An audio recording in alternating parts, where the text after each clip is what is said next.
ಇನ್ನು ನಾವು ಕರ್ನಾಟಕದ ರಾಜಕಾರಣಕ್ಕೆ ಬರೋದಾದ್ರೆ, ಕರ್ನಾಟಕದ ರಾಜಕಾರಣದಲ್ಲಿ ಈ ಒಂದು ಫೆಬ್ರವರಿ ಮಾರ್ಚ್ ತಿಂಗಳ ಬಳಿಕ ಸಾಕಷ್ಟು ಏಳು ಬೀಳುಗಳು ಕಂಡು ಬರುವಂತ ಒಂದು ಸಾಧ್ಯತೆಗಳು ಹೆಚ್ಚಾಗಿ ಕಂಡು ಬರ್ತಾ ಇದೆ.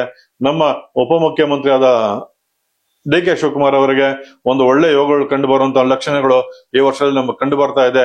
ಆದರೆ ಅವರು ಈ ವರ್ಷದ ಮೇ ತಿಂಗಳಿಂದ 10 ತಿಂಗಳ ಕಾಲ ಅವರ ಆರೋಗ್ಯದ ಕಡೆ ಸಾಕಷ್ಟು ಗಮನವನ್ನ ಕೊಡಬೇಕು. ನಾನು ಹಿಂದೆ ಇದೇ ಕರ್ನಾಟಕ ಟಿವಿಯಲ್ಲಿ ಹೇಳಿದ್ದೆ, ಡಿ.ಕೆ. ಶಿವಕುಮಾರ್ ಅವರೇನಾದ್ರೂ ಮುಖ್ಯಮಂತ್ರಿ ಆಗಿದ್ದೇ ಆದ್ರೆ ಅವರಿಂದ ಅನೇಕ ಒಳ್ಳೆ ಜನಪರ ಕಾರ್ಯಗಳು ಜರುಗುತ್ತೆ. ಮತ್ತೆ ಅವರಿಗೆ ಧರ್ಮ ಕರ್ಮ ಸಂಯೋಗ ಇರೋದ್ರಿಂದ ನಮ್ಮ ಧರ್ಮಕ್ಕೆ ಅವರಿಂದ ಒಳ್ಳೆ ಕೆಲಸಗಳಾಗತ್ತೆ ಅನ್ನೋದ್ರಲ್ಲಿ ಯಾವುದೇ ರೀತಿಯಾದ ಎರಡು ಮಾತಿಲ್ಲ. ಯಾಕಂತ ಹೇಳಿದ್ರೆ ಅವರ ಜಾತಕದಲ್ಲಿ ಅಷ್ಟೊಂದು ಯೋಗಗಳು ಕಂಡು ಬರ್ತಾ ಇದೆ.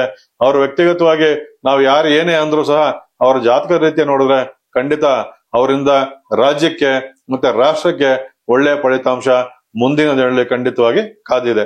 ಹಾಗೆ ನಾವು ಬಿಜೆಪಿ ವಿಚಾರದಲ್ಲಿ ಬಂದ್ರೆ, ನಮ್ಮ ಇವತ್ತೇನು ರಾಜ್ಯಾಧ್ಯಕ್ಷರಾಗಿದ್ದಾರೆ ವಿಜಯೇಂದ್ರ ಅವರು, ಅವ್ರಿಗೂ ಸಹ ಈ ಫೆಬ್ರವರಿ ನಂತರ ಸಮಯ ಅಷ್ಟೊಂದು ಸಮಯ ಚೆನ್ನಾಗಿರೋದಿಲ್ಲ. ಅವರು ಸಾಧ್ಯವಾದಷ್ಟು ಲಕ್ಷ್ಮೀ ನರಸಿಂಹ ಸ್ವಾಮಿಯ ಆರಾಧನೆಯನ್ನ ಮಾಡೋದ್ರಿಂದ ಅವ್ರಿಗೆ ಬರುವಂತ ತೊಂದರೆಗಳಿಂದ ಅವರು ಖಂಡಿತವಾಗಿ ದೂರ ಆಗ್ಬಹುದು.